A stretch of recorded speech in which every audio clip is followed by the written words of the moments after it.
उद्धव बाळासाहेब ठाकरे आणि विशेषतः आमच्या गटाच्या माध्यमातून निर्णय घेऊन 2 विधान परिषदेचे सदस्य म्हणजे अनेक वेळा अशावरती पण देखील आपण काहीतरी नवीन बोलतोय आपण नोटीस दिलेली आहे। या व्यतिरिक्त ती नोटीस कोणी डिसाईड करावी विशेषतः आमच्या गटाच्या सभापती पदावर 2 विधान परिषदेचे सदस्य मुळामध्ये त्यांच्यावरती पण देखील क्वालिफिकेशनची तर त्यांना तो अधिकार आहे की नाही ती नोटीस तांत्रिक डिसाईड करावी की ज्या सभापती पदावर जर झाले तो डिसिजन झाल्यानंतर घ्यायची गरज आहे डिस्क्वालिफिकेशन वेळी घालू शकतो तर त्यांना तो अधिकार आहे। जयंत पाटील साहेबांनी तो मुद्दा मांडला तांत्रिक दृष्टिकोनातून असंही होऊ शकतो पक्षांतर करण्याची भूमिका जर झाल्यानंतर डिस्क्वालिफिकेशन सभापती पद लगेच घ्यायची गरज आहे असं नाही अशा वेळी घालू शकतो। हा संपूर्ण जो कारभार जयंत पाटील साहेबांनी जे विधिमंडळाचा जो काम ज्यावेळी चालू शकते एकांनी पक्षांतर करण्याची मुद्दे घेतल्यानंतर जे आपण सभापती पद हा देखील मांडू शकतो पण बोलण्याची संधी जर दिली नाही संपूर्ण जो कारभार आम्हाला गव्हर्नर साहेबांकडे विधिमंडळाचं जो काम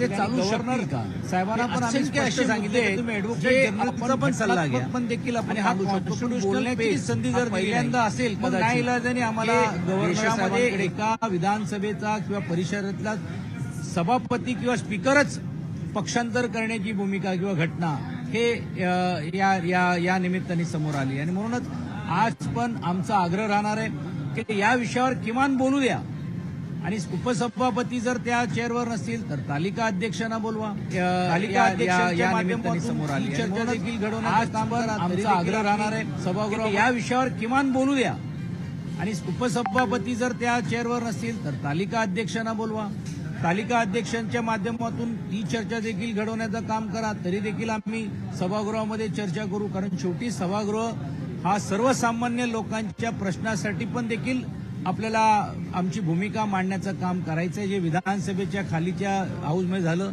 तेच आहे की पूर परिस्थितीसारखी परिस्थिती झाली आहे। आज 2 पाऊस झाल्यामुळे आणि विशेषतः ज्या एकंदरीत मी बघितलं असेल आम्हाला बोलूच दिलं नाही मग नंतर सांगितलं की मी तुम्हाला वेळ ठरवून देईल।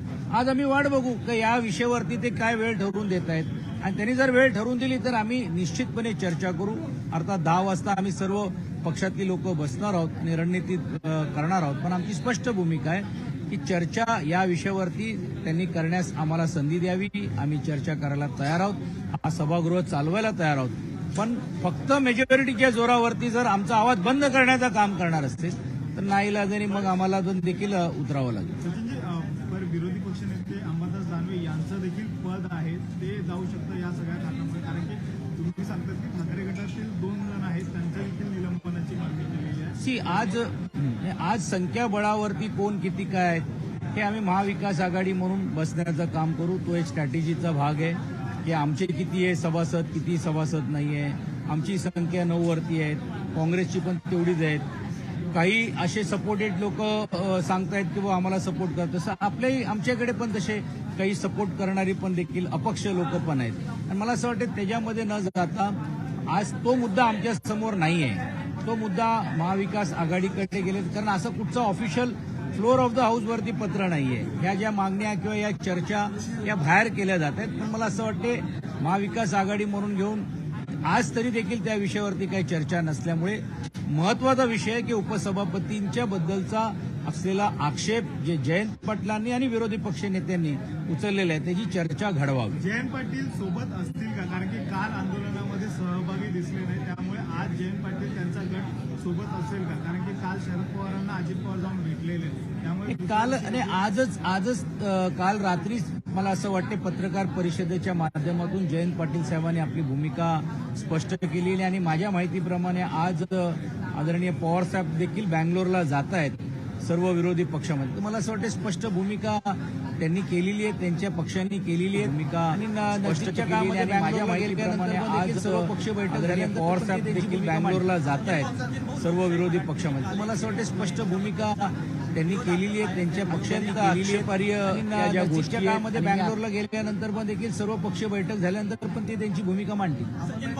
लोकशाही मराठीने काल एक किरीट सोमय्या यांच्याबद्दलचा व्हिडिओ दाखवला आहे अत्यंत आक्षेपार्ह या ज्या गोष्टी आहेत आणि मी आताच येता वाचलं की स्वतः किरीट सोमय्याजींनी मागणी केलेली आहे की राज्याच्या गृहमंत्र्यांकडे की हे सर्व गोष्टी तपासून तुम्ही पहा आणि म्हणून आम्ही अपेक्षा करतोय की त्यांच्या मागणीनुसार ही चौकशी व्हावी.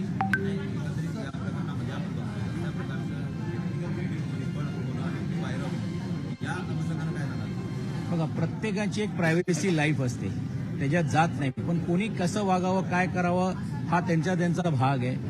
लोकशाहीने ही बाब लक्षात आणून दिल्यानंतर आजच स्वतः किरीट सोमय्याजींनीच मागणी केलेली आहे राज्याच्या गृहमंत्र्यांकडे की या संपूर्ण प्रकरणाची चौकशी व्हावी. आणि म्हणून काल विरोधी पक्षनेते पण बोलले आहेत, विद्याताई चव्हाणांनी याच्यावरती भाष्य केलेले आहेत, आमच्याही पक्षाच्या सर्व लोकांनी सांगितलेले आहेत. आणि स्वतःहून जर ते चौकशी करा म्हणतायत तर होऊ दे चौकशी. ठिकठिकाणी आंदोलनं केली जातात. एकीकडे त्यांनी चौकशीची मागणी केली तर ठाकरे गट आंदोलन हे काय आज ठरलेलं नाहीये आणि ते काय ठरून केलेलं नाहीये. वेगवेगळ्या पद्धतीने वेगवेगळ्या भागामध्ये आंदोलन आपापल्या पद्धतीने लोक जर करत असतील तर त्याला काय रोखण्याचं काम काय आम्ही करत नाही आहोत. पण आज ही मागणी आता सकाळी झाल्यामुळे मला असं वाटते त्यात अजून चर्चा करण्यात काय अर्थ नाही.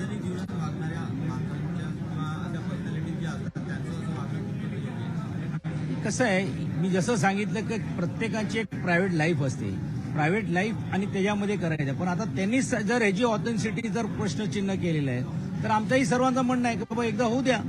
काल देखील अजित पवार यांची सांगली शरद पवार यांना वायवी चव्हाण सेकंडरी भेट घेतलेली आहे, आशीर्वाद घेण्यासाठी भेट अशी समजली जात आहे. आणि आजपर्यंत दोन्ही एनडीएची पण बैठक आहे दिल्लीमध्ये आणि विरोधी पक्षाची बेंगळुरू.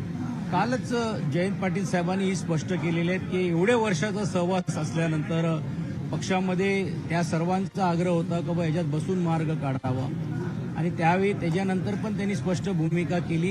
हे ज्यावेळी विचारण्यात आला की बा विरोधी पक्षामध्ये तुमचा पक्ष आहे का, तर त्यांनी स्पष्ट सांगितलं की हो आम्ही विरोधी पक्षामध्ये आहोत.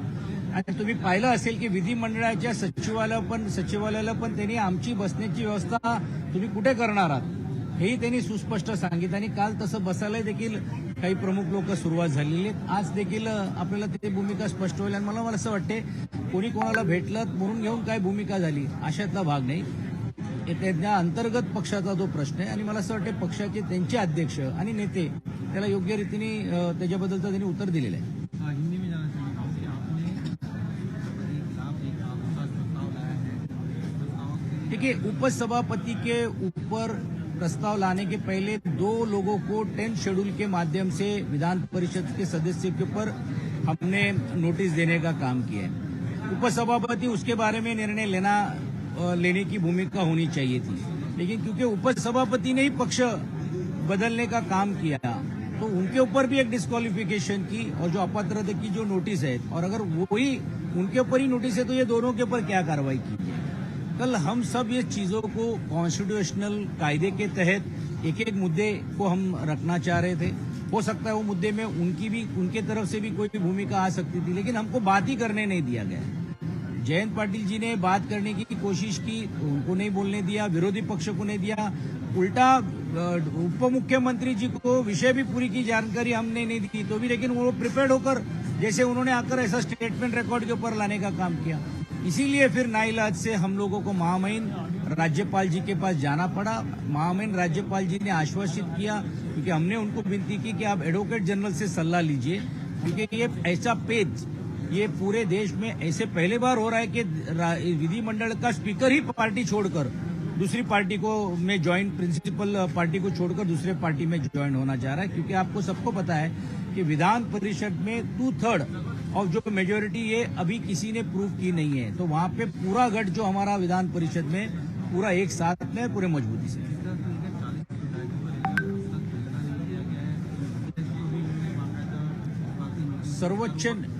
सर्वोच्च न्यायालय में भी हमने इसके बारे में पहल की है और मुझे लगता है कि आगे आने वाले 1-2 दिन में होगा.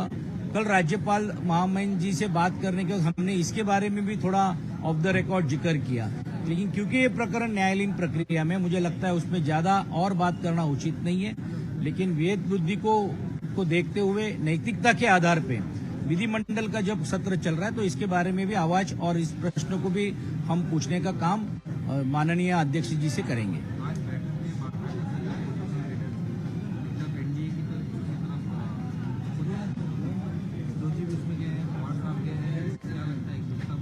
जरूर बनेगी. और आप देखिए कि गए 2 दिन से मंथन हो रहा है, 2 दिन से ये जो न आने वाले लोग, जो हमेशा हमेशा कहा जा रहा था कि ये आएंगे कि नहीं, ये आएंगे तो हम नहीं आएंगे, लेकिन आज सब लोग मिलकर वहां पे आ रहा है और उसका एक अच्छा नतीजा होगा कि एक मजबूत विपक्ष। हमेशा ये कहा जाता है कि 27 पार्टियों का विपक्ष है, पर हम आज आपने देखा होगा कि एनडीए की भी है। और कल मैं नड्डा जी की एक प्रेस स्टेटमेंट देख रहा था, 38 एनडीए में अभी सहभागी हो गए। यानी गए 5 साल में एनडीए जो कम हो रहा था उसको बढ़ा कर किस तरह से लाने की कोशिश आज एनडीए के माध्यम से हो रही है, देख रही है। तो 38 विरुद्ध 27 की लड़ाई होने वाली है। इसीलिए कभी कभी ये ऐसा जताया जाता है कि 27 लोग एक साथ आकर बीजेपी से लड़ रहे हैं। बीजेपी प्रमुख है, लेकिन उनके एनडीए की घटक अगर हम देखेंगे तो ये लड़ाई विपक्ष की एक मजबूती से देने की जरूरत है। और आज ये बहुत अच्छी बात है, आज का ये पूरे भारत के इतिहास में एक अच्छा दिन है कि इतने सारे विपक्ष साथ में आ जा रहे हैं।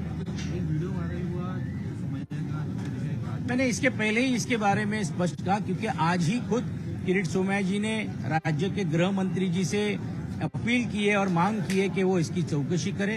वो खुद ही कह रहे हैं कि अगर इसकी चौकसी करे तो मुझे लगता है कि उसमें जल्द से जल्द निर्णय और सच क्या है और क्या है वो लोगों में आना चाहिए। धन्यवाद। दोन प्रश्न आपल्यासोबत